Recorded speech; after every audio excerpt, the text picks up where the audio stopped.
Maintenant, on va rentrer dans l'examen lui-même. Qu'est-ce qui change véritablement dans l'examen lui-même? Hein? Le jour où vous allez vous présenter à l'examen, je ne sais pas si dans le public, certains sont déjà passés à l'examen, et donc il faut qu'ils soient prêts, hein, qu'ils se préparent à des nouveautés. Hein? C'est des choses que vous avez vues avant, il y a certaines choses qui ont changé le jour de l'examen.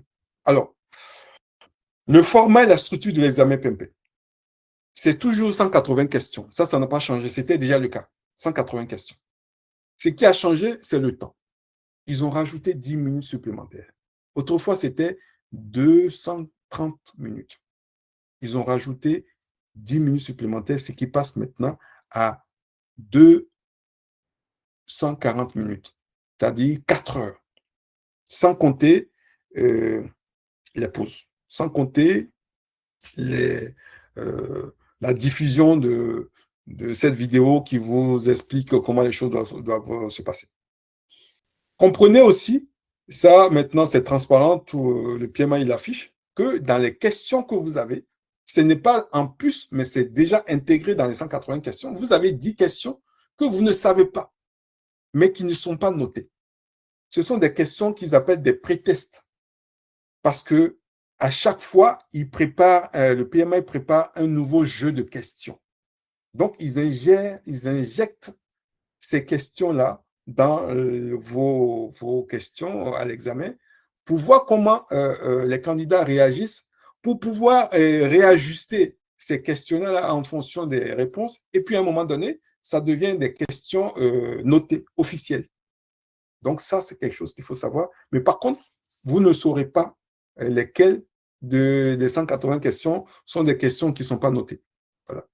Vaut mieux ne même pas se poser la question. Voilà. Ça n'a pas trop changé.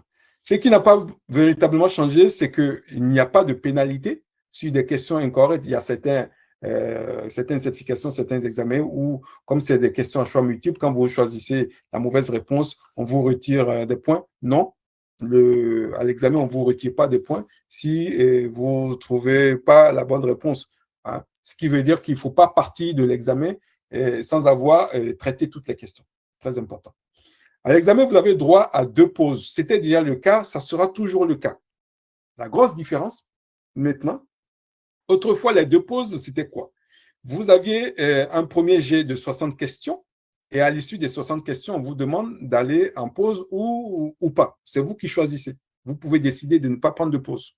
À l'époque, c'était 60 questions. Désormais, les choses ont changé. Ils ont injecté un nouveau jeu de questions dont je parlerai plus loin, qui s'appelle les cas d'études, les use cases, des cas d'études ou des scénarios. Et donc, il vous présente un scénario qui décrit tout un phénomène. Donc, on va vous expliquer une société, ce que la société fait, qui y travaille, quelles sont les parties prenantes, qui est le chef de projet, quel est le projet qu'il est en train de gérer. Enfin, tout ça, on vous décrit tout cela. Hein? Un use case. Et puis, à côté de cela, on vous pose des questions, une dizaine de questions. À l'issue de ces 10 questions, on vous propose déjà une première pause. La première pause commence là. Jusqu'à présent, c'est quelque chose que nous ne comprenons pas trop. Nous, en tant que formateurs, nous ne comprenons pas trop quelle est l'idée derrière.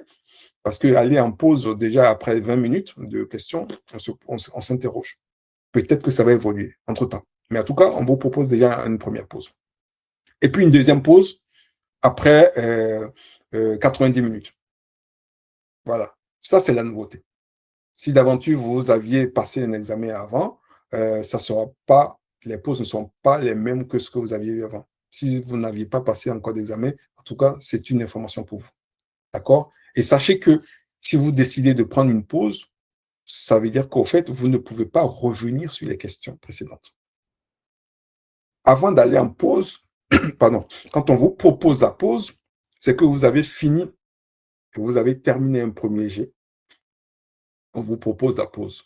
Si vous activez, vous décidez d'aller en pause, vous ne pouvez pas revenir sur les questions. Ou si vous dites que non, je ne prends pas ma pause, je continue, ou quoi qu'il en soit, vous ne pouvez pas revenir sur la question. Mais tant que vous ne prenez pas en compte la question sur pause ou pas pause, vous pourrez toujours modifier hein, les réponses que vous avez apportées. Donc ça, c'est un élément important à savoir. Hein.